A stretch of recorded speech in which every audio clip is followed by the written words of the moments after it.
కరివేపాకు పులుసు కావాల్సిన పదార్థాలు: కరివేపాకు, ఉల్లిపాయలు, పచ్చిమిరపకాయలు, టమాటాలు, అల్లం ముక్కలు, చిన్నెల్లిపాయ ముక్కలు, చింతపండు.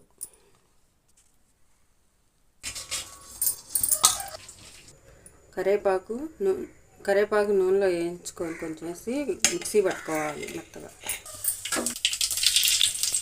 పిండి ముక్కలు, ఎల్లిపాయ ముక్కలు,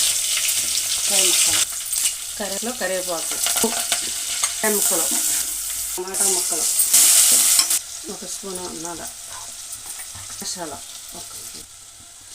తగినంత ఉప్పు, పండు రసం,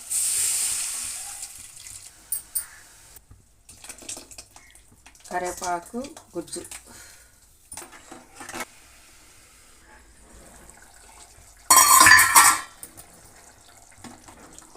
కొత్తగా ట్రై చేసా కరివేపాకు పులుసు బాగుంటుంది. మీరు కూడా చేసుకొని తిని చూడండి.